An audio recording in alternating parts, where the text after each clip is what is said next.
Iran जंग का असर सऊदी अरब तक पहुंच गया है। रियाद ने मगरबी कंपनियों यानी वेस्टर्न कंपनियों की अदायगियां, उनकी पेमेंट्स रोक दी हैं। विजन 2030 के ख्वाब को जंगी अखराजात ने झटका दे दिया है। सऊदी अरब अब खर्चे कम कर रहा है। आबनाए हुर्मस यानी स्ट्रेट ऑफ हुर्मुस की बंदिश ने सऊदी मईशत पर दबाव बढ़ा दिया है। नए मंसूबे यानी नई प्लानिंग और अदायगियां मुअत्तल कर दी गई हैं। ये वेस्टर्न कंट्रीज यानी खासतौर से अमेरिका को एक बड़ा झटका है। दोस्तों, ये एक अहम खबर है। सऊदी अरब ने मगरबी कंसल्टिंग कंपनियों को अदायगियां यानी उनके पेमेंट्स रोक दी हैं और नए मुआहदे भी मुअत्तल कर दिए हैं, यानी कोई नई एग्रीमेंट अब नहीं होगी। इस फैसले की बड़ी वजह ईरान के खिलाफ अमरीकी और इसराइली जंग के बाद पैदा होने वाला माली दबाव बताया जा रहा है। फाइनेंशियल टाइम्स की रिपोर्ट के मुताबिक 28 फरवरी को जंग शुरू होने के बाद सूरत हाल मजीद खराब हुई, जब ईरान ने स्ट्रेट ऑफ हुर्मुस को अमरीकी और इसराइली जहाज़ों के लिए मौसर तौर पर बंद कर दिया, यानी उसे काफ़ी असर पड़ा। इस इकदाम ने सऊदी अरब की तेल बरामदात और आमदनी को खतरे में डाल दिया।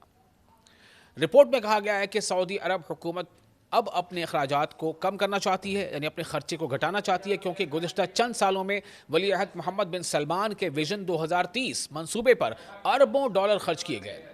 इसी विजन 2030 के तहत नेमम सिटी जैसे बड़े यानी नियोम सिटी जैसे बड़े मंसूबे शुरू किए गए, जिन पर तकरीबन 8.8 ट्रिलियन डॉलर तक खर्च आने का अंदाज़ा लगाया गया था। सऊदी अरब का मकसद अपनी मईशत को सिर्फ तेल पर मुनहसर रखने की बजाय दूसरे शोबों में भी मजबूत करना था, लेकिन अब हालात बदल रहे हैं। रिपोर्ट के मुताबिक मैकेंजी और बॉस्टन कंसल्टिंग ग्रुप जैसी बड़ी अमरीकी कंपनियों को नए कॉन्ट्रैक्ट्स नहीं दिए जा रहे हैं, जबकि पुराने बिलों की अदायगियां भी मौखर कर दी गई, उसे पोस्टपोन कर दिया गया, टाल दिया गया।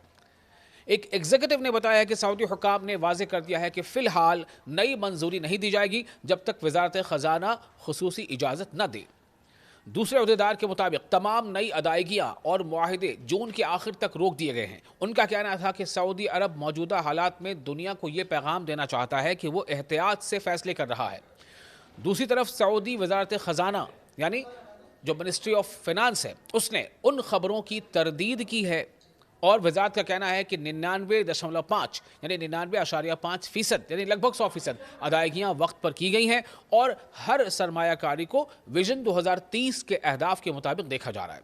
रिपोर्ट में यह भी कहा गया है कि सऊदी अरब अब विजन 2030 मंसूबों के अखराजात यानी उसके जो एक्सपेंडिचर्स हैं उसे कम करके ज़्यादा पैसा दिफाई बजट यानी डिफेंस बजट और बहरे अहमर के इंफ्रास्ट्रक्चर पर खर्च करना चाहता है।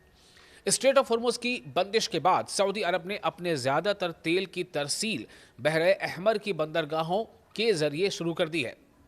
इस मकसद के लिए ईस्ट वेस्ट पाइपलाइन को भी मज़ीद वसअत दी गई है, उसको एक्सपैंड किया गया है। माहिरीन का कहना है कि अगर खित्ते में कशीदगी इसी तरह बढ़ती रही तो सऊदी अरब को मज़ीद माशी यानी इकोनॉमिकल दबाव, प्रेशर और बड़े तरक्याती मंसूबों में ताख़ीर का सामना करना पड़ सकता है। मैं उम्मीद करता हूं कि ये वीडियो आपको पसंद आया होगा। आप अपने तासुरात कमेंट बॉक्स में शेयर कर सकते हैं और वीडियो अच्छा लगा हो तो शेयर ज़रूर करें।